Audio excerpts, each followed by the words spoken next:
여호와여, 주께서 하신 일이 어찌 그리 많은지요. 주께서 지혜로 그들을 다 지으셨으니 주께서 지으신 것들이 땅에 가득하니이다.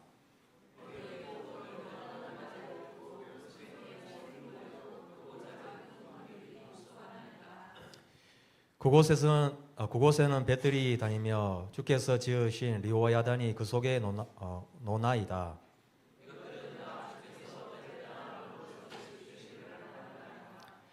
주께서 주신즉 그들이 받으며 주께서 손을 펴신즉 그들이 좋은 것으로 만족하다가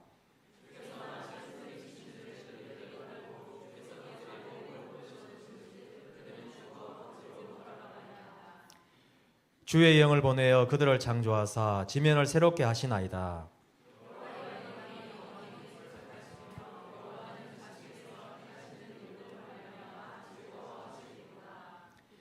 그가 땅을 보신즉 땅이 진동하며 산들을 만지신즉 연기가 나는도다.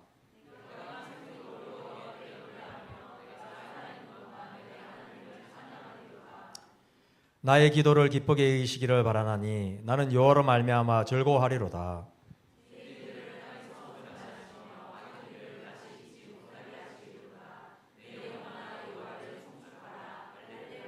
아멘. 이 시간 주께서 지혜로 지으셨으니라는 말씀으로 목사님 말씀 증거하시겠습니다. 많은 은혜 받으시기 바랍니다. 아멘. 감사합니다. 제가 한문을 잘 몰라요. 모르는데 그 한문으로 된 문장을 몇 개 알고 있는데 그 중에 하나가 하기 시습지면 불역 여로하라. 배우고 때로 익히면 기쁘지 아니한가. 이 논어에 나오는 이야기죠. 논어 하기편에 나오는 첫 문장입니다. 사람이 언제 기쁠까요? 뭔가를 배우고 뭔가를 발견했을 때 굉장히 기쁘답니다. 그래서 여러분, 우리 삶에 기쁨이 많이 없는 건요, 정말 우리에게 배움이 없기 때문이 아닌가. 이 논어에 적힌 말대로 우리가 매일처럼 하루의 삶 속에서 하나를 배워가고 깨달아가면 우리 삶이 새로운 기쁨으로 충만해질 겁니다. 그런데 여러분, 우리 삶이 무료하고 따분하고 우리의 일상이 아무런 의미가 없이 지나가는 것처럼 느껴지는 것은 도무지 우리 속에 배우고자 하는 열의가 없기 때문이죠. 그래서 여러분, 우리에게 뭘 배우든 배우고자 하는 열의가 있어야 됩니다. 열정. 그게 우리 삶의 기쁨을 가져다 줍니다. 그래서 여러분, 시편 104편에 보면요, 결국은 하나님이 씌우신 이 세계, 이 우주 만물을 보면서 그 속에 담긴 하나님의 지혜에 감탄하는 거죠. 우와, 우리 하나님이 세상을 이렇게 만드셨구나. 그러한 하나님의 지혜에 찬양하고요, 감탄하고, 또 하나님이 어떻게 우주를 다스려 가시는가, 이 만물을 주관하시면서 이 만물에게 먹을 것을 주시고 이들의 생명을 이끌어 가시는가, 그게 또 안심하고, 그리고 하나님이 이 배움을 통하여서 우린 영원하신 하나님의 그 은혜를 찬양하도록 나를 지으셨음을 감사하고, 이게 오늘 시편 104편의 배움이거든요. 사실 오늘 주제가 배움입니다. 배움. 근데 그냥 배움이 아니고 기독교 세계관, 성경적인 세계관 속에서의 배움을 우리가 한 몇 주 동안 살펴보게 될 겁니다. 배워야 됩니다. 하기 시습지면 뭐라고요? 불역 여로하라. 배우고 때로 익히면 기쁘지 아니한가. 그래서 여러분, 우리 어디서 배워야 됩니까? 먼저 24절 말씀을 한번 보도록 하겠습니다. 시편 104편 24절 같이 읽겠습니다.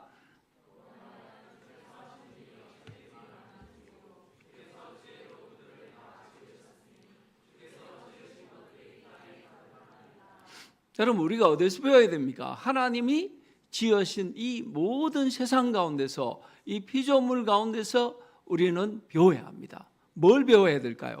하나님이 그냥 그것들을 만든 게 아니라는 것. 오늘 24절에 보면 뭐라고 그랬습니까? 주께서 지혜로 그들을 다 지으셨다, 그렇게 이야기하죠. 하나님이 이 세상을 창조하시고 또 이 모든 피조물들을 만드실 때 그냥 막 만드신 게 아니고요, 우리는 모든 그렇게 생각하잖아요. 하나님이 말씀하심에 그대로 창조된 하나님의 능력이야, 그렇게 단순하게 생각할 게 아니라 하나님이 이 하나하나를 지으실 때마다 그 모든 피조물 세계 가운데는 하나님의 지혜가 고스란히 담겨있다는 사실이죠. 우리가 그것을 배울 수 있어야 됩니다. 그래서 여러분 25절에 보면 거기에는 뭐가 있다고 그랬습니까? 크고 넓은 바다가 있다고 그랬죠. 특별히 오늘 시편 104편에서는 하나님이 창조한 세상 가운데 어디를 보고 있습니까? 바다. 이 넓은 대양을 바라보면서 그 가운데 하나님의 지으심이 있다. 그 속에 수많은 생물들, 많은 그 물고기와 그 바다에 사는 모든 것들을 바라보면서 하나님을 찬양하죠. 그래서 여러분 26절에 보면 27절에 보면 26절이죠. 그 속에는 배들이 다니며 주께서 지으신 뭐가요? 리워 야단이 그 속에서 논다 그랬습니다. 리워 야단이 뭐냐면요, 이게 악어라고 번역될 수 있어요. 이 당시 사람들이 제일 무서워했던 동물이 뭐냐면 악어였습니다. 악어. 근데 바다에 사는 악어.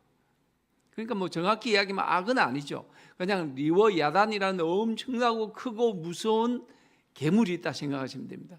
이 당시 사람들 그걸 믿었어요. 뭐 고래가 될 수도 있을 거고 아주 큰 상어가 될 수도 있을 거고 뭐 어쨌든 뭐가 됐든 사람들의 공포의 대상이 바로 뭡니까? 리워 야단이었습니다.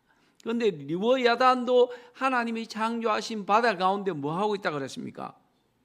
논다 그랬어요. 논다 그랬어요.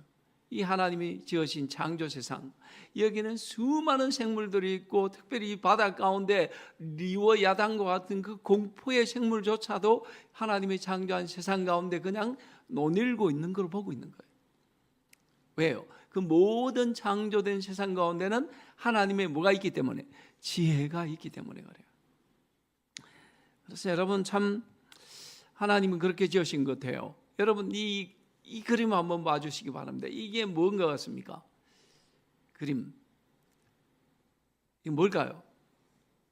예, 딱따구리죠. 딱따구리. 우리 어린이 공간에 나오기 때문에 제가 이 딱따구리가요. 1분의 시속 6m 속도로 이렇게 이 부리를 가지고 나무를 탁탁탁탁탁 치죠. 이걸 수천 번 친대요, 하루에. 그러면 사람 같으면 어떻게 될까요? 시속 6m로 이렇게 머리를 쾅쾅쾅 나무를 박으면 죽어요. 사람은 바로 죽어요. 그런데 얘는 이렇게 해서 수없이 수천 번, 하루에 수천 번 이 부리를 가지고 나무에 머리를 박으면서 죽지 않아요. 어떻게 죽지 않을까? 보니까 제가요, 이 딱따구리의 머리는 우리 사람 머리처럼 통뼈가 아닙니다. 우린 통뼈로 되어 있죠, 그죠? 이게 마치 스펀지처럼 구멍이 나와 있어요. 딱따구리의 머리뼈는 구멍이 나와 있기 때문에 탁탁탁 하면 충격이 어떻게 해요? 흡수가 되는 거죠. 그리고 이 부리뼈가 있잖아요.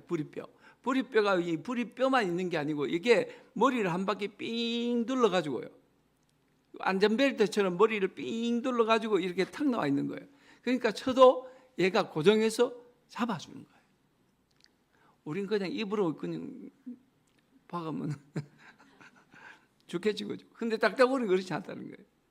이게 이 부리뼈가 이게 머리 뒤를 삥 한 바퀴 돌아가지고 딱 이렇게 나와 있기 때문에 안전벨트처럼 딱 잡아준다는 거예요. 그리고 여러분 이 충격에 눈이 튀어나오는데 이게 안막이라는 게 있어가지고 순간 딱 부딪힐 때 눈이 자동으로 탁 감기면서 눈을 이게 튀어나오지 않도록 보호해 준다는 거예요. 그래서 하루에 수천 번씩 이렇게 나무를 탁탁탁탁탁탁 쳐도 딱딱우리가 죽지 않고 자기 먹이를 거기서 찾아낼 수 있다는 거죠. 제가 왜 딱딱우리 이야기를 할까요?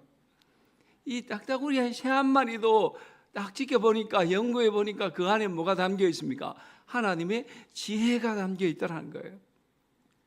배우고 때로 익히면 기쁘지 아니한가. 와, 새로운 발견이죠. 유레카. 여러분 이런 발견들이 우리 속에 있다는 거죠. 배움이란 건 저는 이와 같다고 생각해요. 우리 학교 다닐 때 이 배움을 잘못 배웠죠. 주입식, 외워라. 그리고 외운 거 얼마나 잘하나 시험 치고, 그러다 보니까 배움 자체에 흥미를 잃어버리잖아요. 근데 사실 배움은 새로운 것들, 이 하나님이 창조하신 이 모든 세상 가운데 새로운 것들을 하나씩 하나씩 어떻게 해요? 발견하고 깨달아가는 게 진짜 배움이잖아요. 그렇지 못하다는 거예요. 두 번째 그림도 봐야 됩니다. 이게 뭐냐면요, 낙타입니다. 낙타. 여러분이 낙타 잘 아시죠? 낙타가 사막에서 어떻게 살아남을 수 있을까요? 얘가 이 체온 조절이 굉장히 뛰어나답니다. 그러니까 보통은 더위 이 뜨거운 햇빛 가운데 체온 조절을 못하면 수분이 다 날아가잖아요. 근데 얘는 체온을 낮과 밤 적절하게 조절할 수 있는 능력이 아주 뛰어나다 그래요. 그리고 이 코의 구조가 수증기가 이렇게 우리가 보통 콧김 세면 특히 추울 때 이 콧김이 확 나오잖아요. 그러면 이 수분이 다 날아간단 말이에요. 근데 얘는 코의 구조가 특이해서 이 수분이 수증기로 날아가지 않고 다시 재활용되도록 그렇게 코의 구조가 아주 특이하게 되어 있다는 겁니다. 그리고 가장 중요한 건 얘가 혈액이 피가 적혈구 우리랑 다르대요. 우리는 적혈구만 동그랗잖아요. 그래서 수분이 빠지면 얘가 끈적끈적해져서 심장이 더 이상 돌아가지 않고 죽게 돼요. 그런데 낙타는 이 적혈구가 다원형으로 생겼대요. 그래서 수분이 빠지고 물이 없어도 이게 아주 피가 잘 흐를 수 있도록 그렇게 되어 있는 구조래요. 그러니까 얘가 이 물을 많이 먹지 못해도 살 수 있다는 거죠. 오랫동안. 이 콧구멍으로 빠져나오는 수증기도 다시 이렇게 재활용하고, 그리고 혈액 자체가 우리랑 달라서 피가 이렇게 수분이 없어도 빠져나가도 그래도 흐를 수 있도록 되어 있다는 거예요. 특히 여러분 사막에 모래바람이 얼마나 많이 붑니까? 얘 속눈썹이 아주 특이한 속눈썹이어서 이 모래바람이 불어도 이걸 다 멀리 볼 수 있는 그런 속눈썹이 되어야 돼요. 궁금하시면 좀 더 자세히 여러분들이 낙타를 한번 찾아보시기 바랍니다. 여러분, 이런 낙타구리나 낙타나 작은 동물들 하나하나를 보면 거기에는 다 비밀한 일들이 담겨 있어요. 그 비밀이 뭡니까? 이 모든 것들을 창조하실 때 하나님이 그냥 하신 게 아니라 지혜로 만드셨다는 것을 우리가 알 수 있다는 거죠. 그래서 여러분, 우리의 배움은 어디에서요? 이 하나님이 창조하신 모든 세상, 이 피조물로부터 우리는 배울 수 있어야 합니다. 만유인력의 법칙을 발견했던 사람이 있죠. 뉴턴이 죽기 전에 그런 이야기를 했답니다. 세상이 나를 어떻게 볼지 모르나 나 자신에게 나는 단지 바닷가에서 놀며 아주 매끄러운 조약돌이나 여느 것보다 예쁜 조개 껍데기를 찾으며 즐거워하는 소년에 불과했다. 내 앞에는 아무것도 발견되지 않는 거대한 진리의 대양이 펼쳐져 있었다. 만유인력의 법칙을 발견한 뉴턴, 그 사람이 위대한 과학자였지만 그가 하나님 앞에 깨달은 건 뭡니까? 죽기 전에 깨달은 것, 내가 이 땅에 세상에 살 동안 발견한 것들은 이 바닷가에 모래사장에 놓여 있는 조약돌 하나 예쁜 것 발견했지 실제로 바다에는 아직 들어가 보지도 못했다는 거예요. 그만큼 이 하나님이 창조하신 세상은 하나님의 지혜로 이 땅을 지으셨고 무궁무진한 하나님의 진리가 여기에 담겨 있다는 것을 뉴턴은 겸손하게 고백했습니다. 여러분, 그래서요, 우리는 오늘도 이 하나님이 지으신 세상 가운데서 일어나는 모든 일들을 통해서 우리는 배우셔야 돼요. 우리는 배우셔야 됩니다. 그래서 여러분, 공부하기를 포기하시면 안 돼요. 공부라 그러니까 일단 딱딱해지는데요. 배움을 포기하면 안 돼요. 여러분 어디까지 왔든지 성경을 배우시든 아니면 방금처럼 세상 속에 있는 것들을 짐승이나 동물에 관한 것들을 배우시든 아니면 세상 이치를 배우시든 배우셔야 돼요. 그 매일의 배움이 나로 하여금 어떻게 해요? 새롭게 만든 자잖아요. 결국 세상을 움직여가는 사람들은요, 그냥 아무렇게나 살지 않더라고요. 그들은 자기만의 루틴이 있어요. 늘 공통점은 그들은 끊임없이 뭔가를 읽고 공부한다는 겁니다. 특히 여러분 예수 믿는 저와 여러분들은 이 배움이란 주제를 가지고 오늘 말씀 보는데 책을 읽으셔야 돼요. 여러분 1년에 책 몇 권 읽으십니까? 1년에 책을 여러분들이 몇 권 정도 읽는다고 생각하십니까? 몇 권이 적당할까요? 저는 여러분에게 답을 드리지 않겠습니다. 몇 권이 적당할지 한번 생각해 보십시오. 책을 읽고 그 책을 통해서 배우셔야 돼요. 그게 신앙서적이든 또 신앙서적이 아니어도 괜찮아요. 여러분들 읽고 묵상하고 깨닫고 그렇게 여러분들의 배움의 지경을 넓혀 가신다면 우리의 삶이 더 깊어지지 않겠습니까? 왜냐하면 이 세상 모든 창조된 피조 세계 가운데는 거기에는 뭐가 담겨 있습니까? 하나님의 지혜가 담겨 있으니까 뭘 읽어도 저는 관계없다고 생각해요. 그렇게 우리의 배움의 지경을 넓혀가는 은혜가 있기를 소망합니다. 그러면 여러분 우리가 무엇을 배워야 됩니까? 27절 말씀부터 한번 보도록 하겠습니다.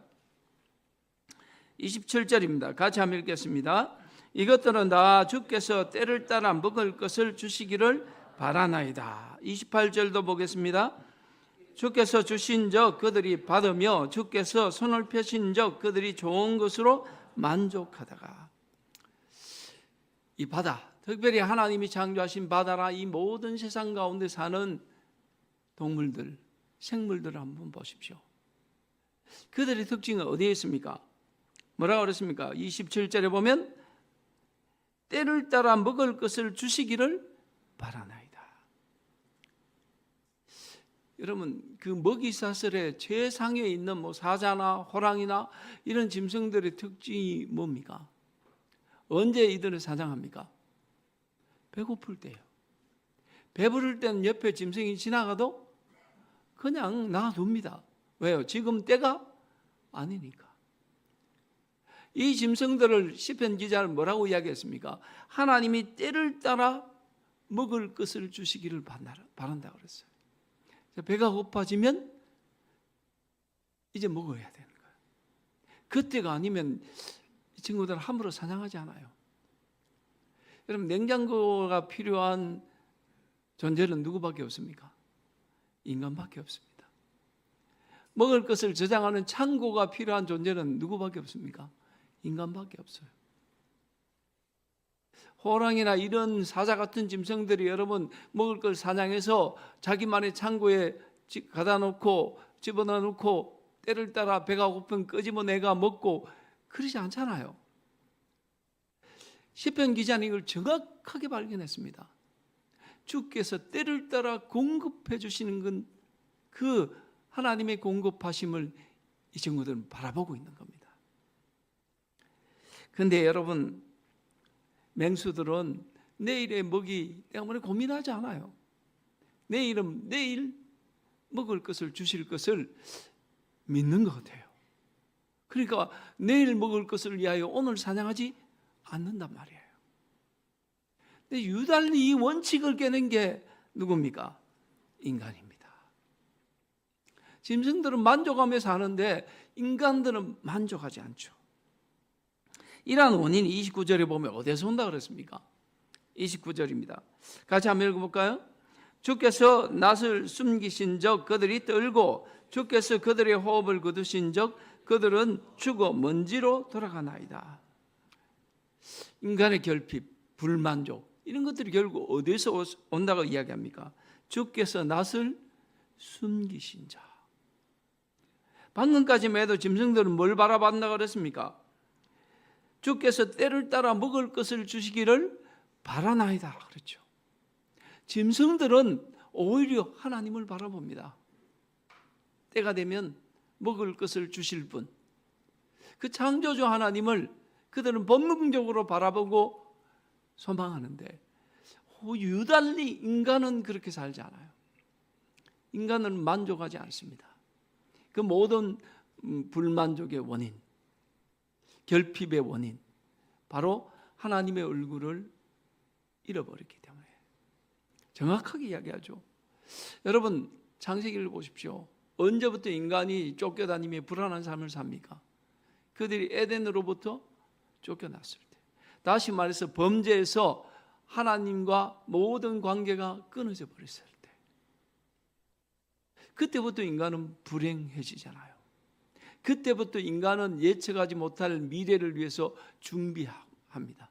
에덴 동산에 있을 때 아담과 하와가 여러분 내일을 준비했을까요? 미래를 준비하며 살았을까요? 그럴 필요가 없죠.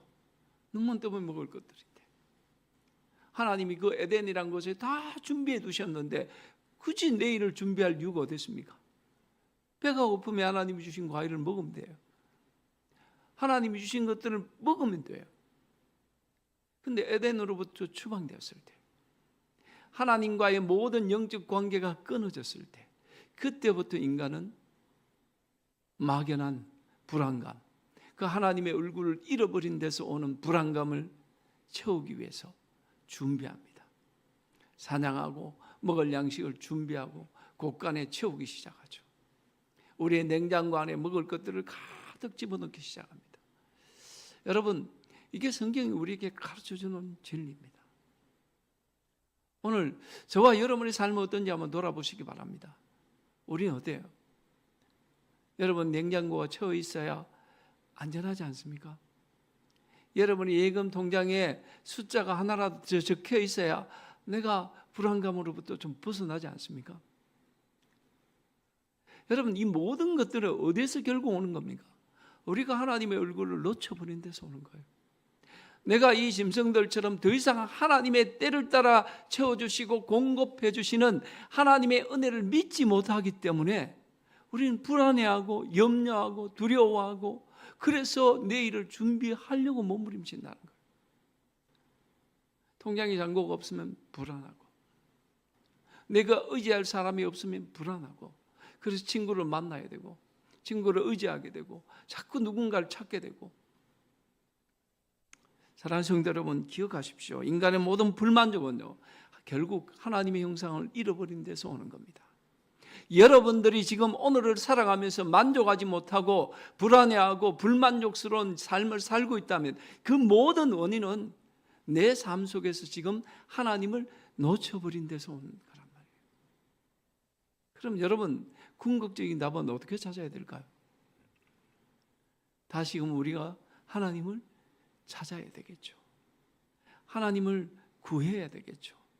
하나님이 내 삶에 도움이 되시고, 하나님이 내 삶의 산성이 되시고 반석이 되시고 나의 피할 바위가 되심을 믿고 고백한다면 우리는 더 이상 내일에 대한 막연한 불안감 때문에 두려워하지 않을 수 있다는 사실입니다. 하나님을 신뢰하십시오. 하나님께서 여러분에게 먹을 것을 공급하실 겁니다. 하나님을 의지하십시오. 하나님께서 여러분들의 모든 부족함을 채워주실 겁니다. 그 신실하신 하나님을 믿으면서 왜 우리는 아직도 불안해하고 염려하고 두려워합니까? 그래서 여러분, 하나님을 의지한다는 것은 하나님께서 내게 공급해 주시고 채워주심을 믿는 겁니다. 오늘 30절 말씀을 우리 같이 한번 읽겠습니다. 같이 읽겠습니다. 시작.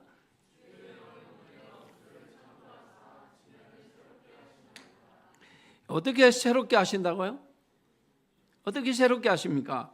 주의 영을 보내어 그들을, 이 창조는 재창조죠. 여러분, 새로운 피조물이 되는 거예요. 고린도후서에 있는 말씀처럼, 그렇죠? 예수 그리스도를 믿음으로 말미암아 저와 여러분이 새로운 피조물이 될 때에 하나님의 새로운 창조가 이루어지고 우리의 결핍과 우리의 불안, 우리의 두려움들은 다 사라질 줄 믿습니다. 언제요? 주께서 주의 영을 보내주실 때. 그래서 우리 예수님도 사랑하는 제자들에게 그 십자가의 고난 전에 뭐라고 말씀하십니까? 내가 떠나면 너희에게 보혜사 성령님을 보내어 주실 것이다. 그 성령님이 우리 가운데 오실 때, 성령님 우리와 동행하실 때에, 성령님께서 내 삶에 동행하시고 나의 주인이 되어주셔서 내 삶을 인도하실 때 우리는 더 이상 두려움에 떠는 것이 아니라, 염려와 불안에 쫓겨 사는 삶이 아니라 하나님의 공급하심을 믿으며 새롭게 창조되어 가는 겁니다. 우리가 그 은혜를 믿고 의지해야 되겠죠. 여러분, 우리는 이 피조된 세상으로부터 뭘 배울 수 있나요? 이 만물의 주권자가 누굽니까? 하나님이시다. 하나님이 때를 따라 이 모든 생물들에게 뭘 주십니까? 먹을 것을 주심으로 그들이 존재할 수 있는 거죠. 이 세상의 모든 짐승들은 그 하나님을 신뢰하고 하나님을 믿으며 사는데 유일하게 그 하나님을 믿지 못함으로 하나님의 형상을 잃어버림으로 인간만이 두려워하고 염려하고 막연하게 내일에 대한 불안감에 사로잡혀 살아요. 그렇게 살지 말라고 하나님께서 우리에게 누굴 보내주신다고요? 주의 영, 성령님을 보내주시는 겁니다. 그러니까 여러분, 우리가 이 시편 기자의 이 배움을 통해서 발견할 수 있는 건 뭡니까? 저와 여러분의 삶 또한 그 풍성한 삶을 살기를 원한다면 결국은요, 우리 삶 가운데 성령님이 동행하셔야 돼요. 성령님이 여러분 가운데 계심을, 내주하심을 믿으셔야 됩니다.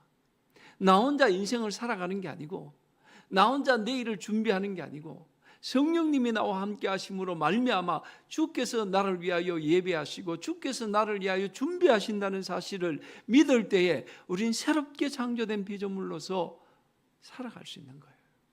더 이상 염려하지 않고, 더 이상 불안하지 않고. 제가 좀 냉정하게 생각해 보면요, 세상의 내일에 대한 그 막연한 불안감과 두려움 때문에 제일 힘들어하는 사람들이 누굴까? 누군 것 같습니까? 제일 힘들어하는 사람이 누굴까요? 소크라테스가 이야기했죠. 너 자신을 알라. 그럼 누구라고 생각합니까? 아닌 것 같은데 내가 제일 불안해하고 내가 제일 두려워해요. 우리 예수님께서 오죽 하셨으면 하나님을 믿으니 또 나를 믿으라, 그렇게 말씀하셨을까요? 믿으란 말은 뭐예요? 내가 때를 따라 너에게 먹을 것을 공급해 줄 것을, 내가 때를 따라 너희들을 도와서 부족함이 없게 인생들을 이끌어 줄 것을 믿으라는 말씀 아니겠습니까? 왜 우리는 그토록 불안해하고 두려워하고 염려하며 살고 있습니까? 그래서 여러분, 하나님께 세상을 지혜로 창조하셨고요, 하나님이 창조하신 세계 만물의, 세상 만물의 모든 피조물들을 보면서 우리는 하나님의 주권을 배우셔야 돼요. 하나님이 이 세상 모든 만물의 주권자이시다.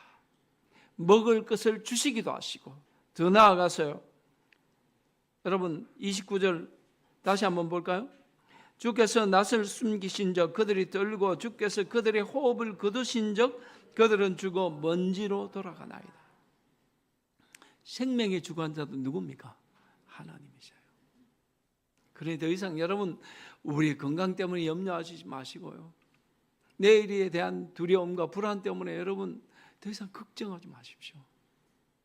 주님을 믿는다면, 하나님을 믿는다면, 이 피조된 세상으로부터, 창조된 세상으로부터 하나님의 지혜를 발견하고 하나님의 주권을 발견한다면 더 이상 염려하지 말자는 거예요. 두려워하지도 말고 하나님이 여러분들의 삶을 책임져 주실 것을 믿으십시오. 그분이 나의 하나님이고 오늘도 이 예배 가운데 임재하시고 말씀하시는 하나님이심을 여러분 믿으시기 바랍니다. 그러니 그 하나님을 발견한 저와 여러분은 어떻게 살아야 마땅할까요? 여러분 한번 보십시오. 31절에 같이 읽겠습니다. 시작.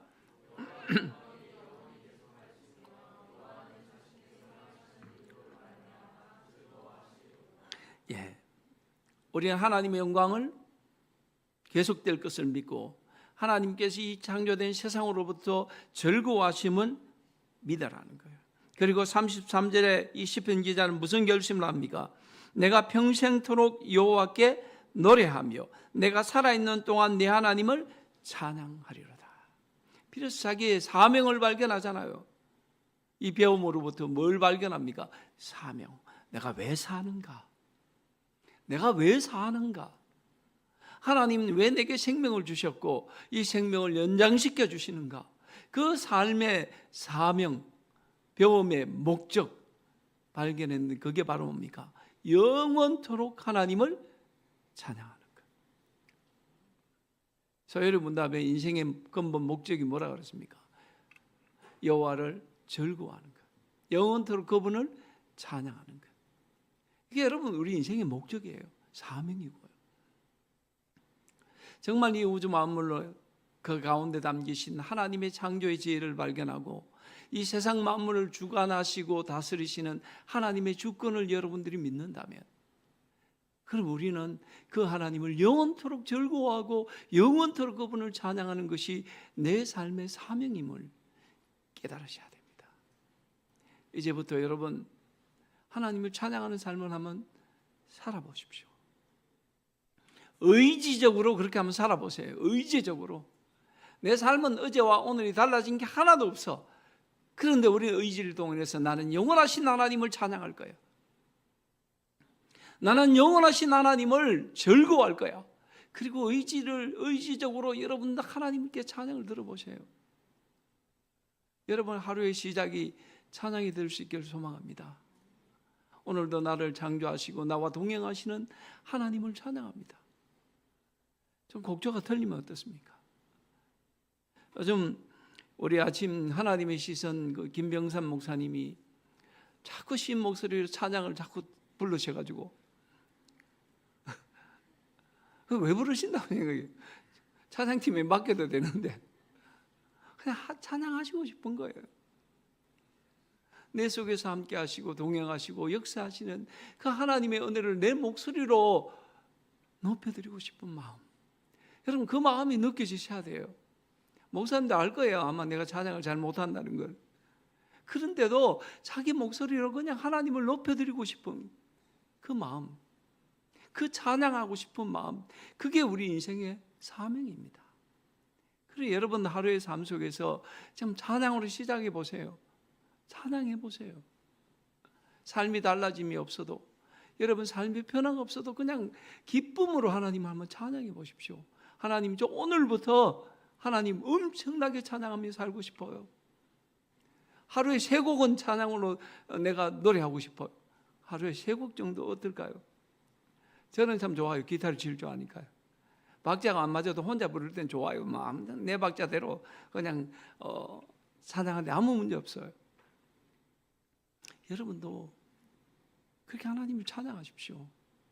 하나님, 이 우주를 창조하시고 지혜로 창조하시고 이 우주를 만물을 주관하시는 하나님의 그 은혜, 하나님이 이 우주 가운데서 즐거워하시는 그 하나님의 기쁨에 제가 참여하고 싶습니다. 주님을 찬양합니다. 그리고는 찬양하고 주님을 높여드리고, 이 찬양에는 엄청난 힘이 있다는 사실을 여러분 믿으십시오. 제가 예전에 간증 아닌 간증을 말씀드렸죠. 제가 청년 시절에 제가 있던 그 자취방 옆에 바로 앞에 여인숙이 있었어요. 여인숙, 예전 여관이죠, 그죠?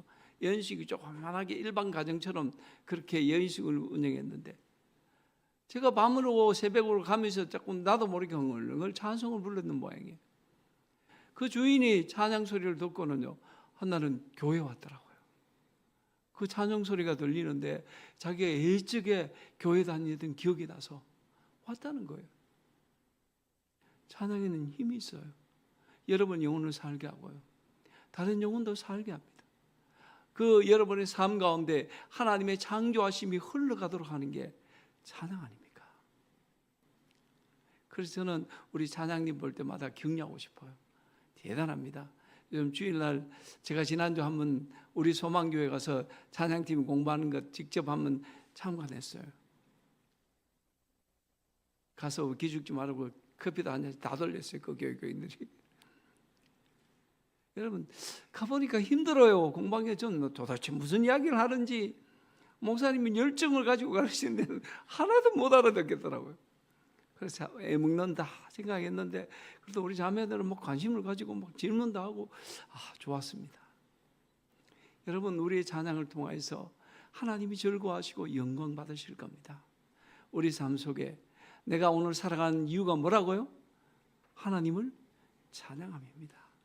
그렇게 우리의 찬양이 더 흘러나오고 찬양을 통해서 우리의 삶이 풍성해지고 하나님의 창조의 영광이, 그 배움의 기쁨이 우리 삶에 충만할 수 있기를 축원합니다.